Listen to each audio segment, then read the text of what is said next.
Welcome to this edition of the Arklatex Crime Files. I'm Jonathan McCall.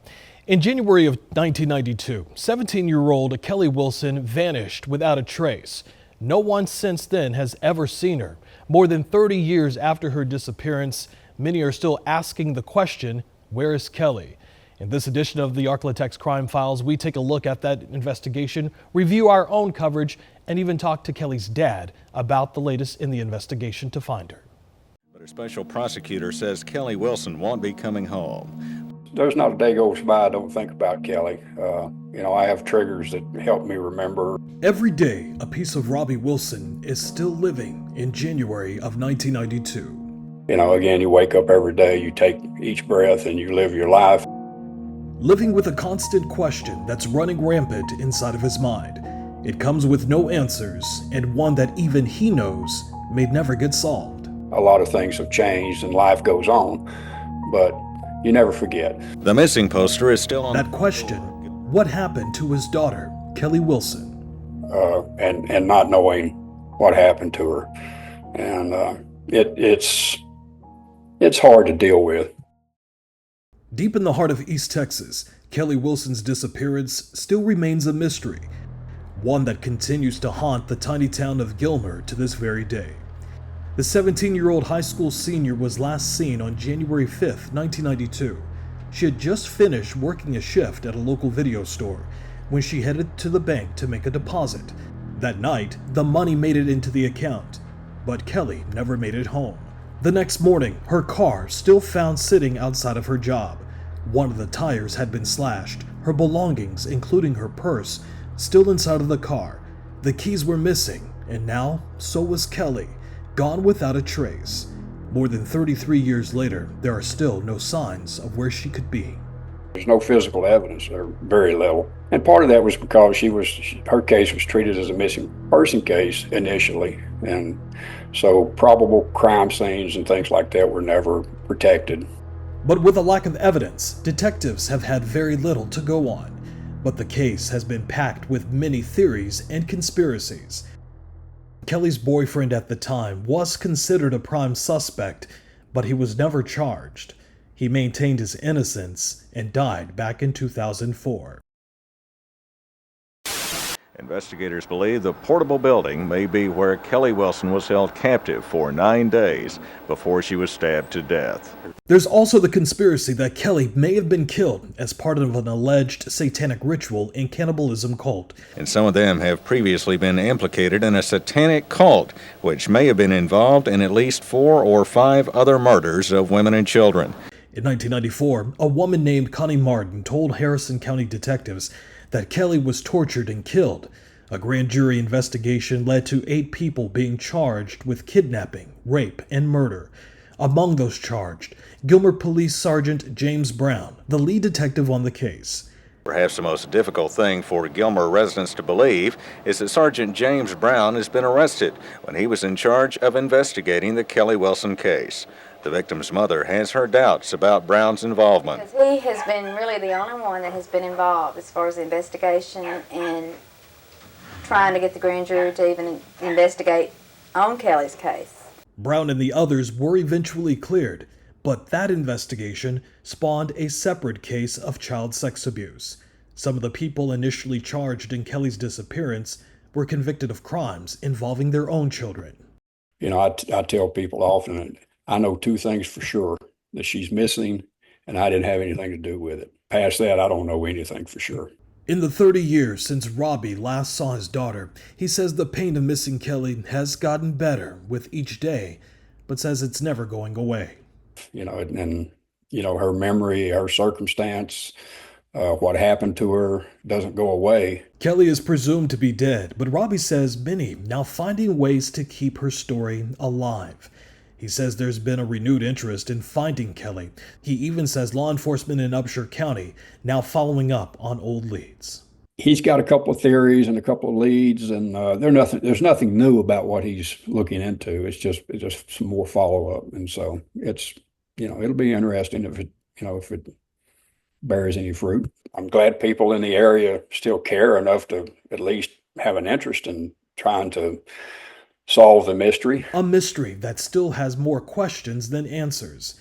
This picture from the Center for Missing and Exploited Children giving us a look at what Kelly may have looked like at the age of 42. Today is her 51st birthday. But for Robbie, he says, without Kelly, it's just another day on the calendar. And as the moments, minutes, and months continue to go by without answers, Robbie understands the grim reality.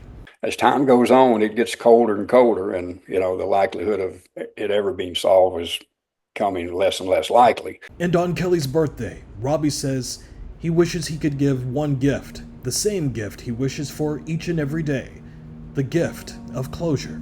After so many years, the one gift that you wish you could give her and yourself? Ooh, I hadn't thought about that. I would love to give her life. The assumption is that she's no longer with us. So, if that's in fact the case, and most probably is, then I would love to give her life back, and all that she's missed. It's something that would finally give him the long-awaited answers he's been searching for. I would like nothing more than to see this case solved and put some closure to it.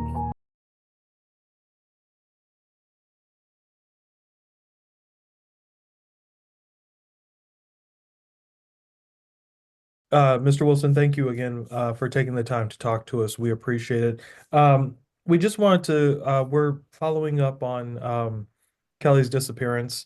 Sunday would be her birthday, or is her birthday. After all of this time, how do you mark that day? How do you mark that occasion for yourself and your family? It's I pretty much treat it like any other day because there's not a day goes by I don't think about Kelly. I have triggers that help me remember. There's certain things that obviously the event itself is a long time ago, and a lot of things have changed and life goes on, but you never forget. And so Um, Sunday being her birthday is another day, and it's another day we don't have her. And that's, kind of the way I look at it. So, yeah. Is that obviously after so many years, the one gift that you wish you could give her and yourself? ooh, I hadn't thought about that.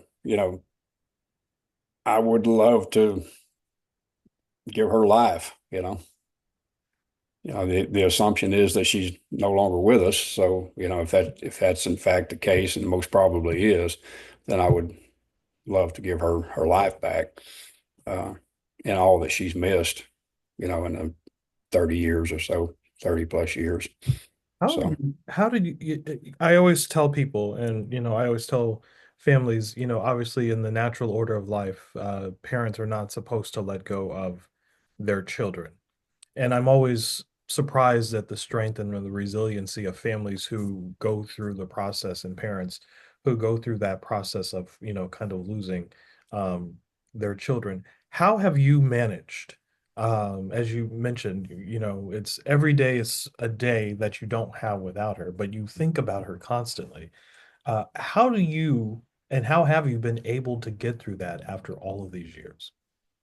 I'm asked that frequently, especially with all the recent activity regarding her disappearance. But there's no magic formula. You just live. You wake up every day and you live your life. Her memory, her circumstance, what happened to her doesn't go away, but it doesn't change the fact that you have to keep taking every breath you take and keep living your life. I don't know how you do it. You just, obviously it's not as raw now as it was, in 1992, but, and I, for the life of me, couldn't tell you how I did it then. But, again, you wake up every day, you take each breath and you live your life and you do what you think you need to do to resolve the situation. You just get through it. Yeah. With Kelly's case, obviously there's still so much that has been, that still remains up in the air. Is that the part that obviously not having her here, uh, is tough, but is just the uncertainty, the ambiguity of exactly what happened. Is that the part that keeps you up at night? Are those the questions that, just kind of keep your mind wandering and kind of lingering a little bit? Yeah, it's certainly the issue is the lack of closure, and not knowing what happened to her. And it it's hard to deal with, frankly. And if it's one of the reasons I agree to do these interviews, and I've done quite a few lately. There's been, for whatever reason, and I'm not upset about it, there's been a lot of activity regarding her case in the last, couple of years. There's actually another show coming out in the third quarter of this year that I went to East Texas and did an interview for that show uh, back in the winter. But uh, I do these shows because you never know if it might trigger somebody's memory or prick somebody's heart or something that knows something about what happened, and it may open the case wide open. I tell people often, I know two things for sure, that she's missing and I didn't have anything to do with it. Past that, I don't know anything for sure. It's all pretty much a guesswork. It's unknown. There's no evidence. Part of the frustrating part of this case is there's no physical evidence, or very little. And and uh, and part of that was because her case was treated as a missing person case initially. And so probable crime scenes and things like that were never protected. And so very little, if any, physical evidence was collected. So not much to go on. Do you find that other families reach out to you, other families who are kind of going what you've been going through? They've reached out to you with, obviously needing some type of advice or, just trying to make sense of it all, what they're going through. Have you had families reaching out to you over the years wanting, just advice or, just, trying to make sense of it all themselves? Not so much. Maybe occasionally, once or twice. I don't go around advertising Kelly's disappearance or anything like that. I'm not looking for sympathy or anything. If like, we were traveling overseas and got a text message from a gentleman in Upshur County. He happens to be a constable over there, and he is actively investigating her case. I was not aware of that until I talked to him the other day on the phone. But which I'm happy about. Like I said, anybody that's actively working this case it makes me happy.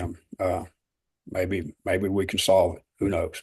But I haven't had a lot of people approach me about that, and I've actually had some coworkers and acquaintances actually have similar circumstances to mine, and I've approached them and offered them some condolences, and offered to sit down and talk with them. But you know, most of these people are guys that I work with, and you know how guys are. They generally don't talk a lot. So that's it's unfortunate, but that's real. That's life. You mentioned the fact that you received a text message from, was it a commissioner or a constable? He was a constable. His name is James Casey. I assume he doesn't mind me mentioning his name. He's an Upshur County constable, and I think he said precinct 2. And I talked to him on the phone 2 days ago, actually. What was that conversation like? You get that text message. You said you were traveling and you got that text message. Right.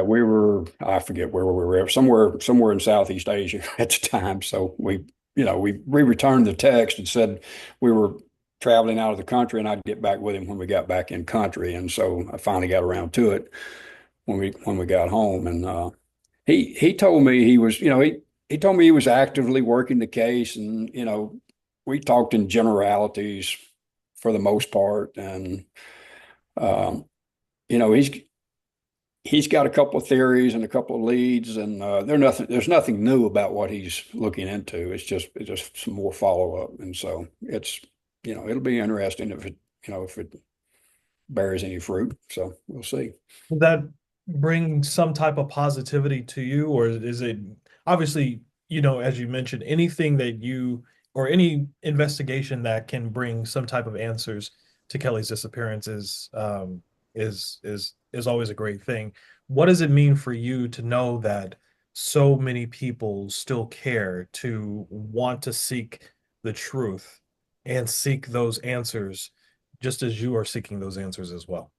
Well, it's certainly doesn't make me unhappy. As a matter of fact, I'm happy to see some activity. I'm glad people in the area still care enough to at least have an interest in trying to solve the mystery, if you will. And so, because as time goes on, it gets colder and colder, and the likelihood of it ever being solved is coming less and less likely. So, yeah, any activity, again, is better than no activity, and it's not going to get solved on its own. That's pretty much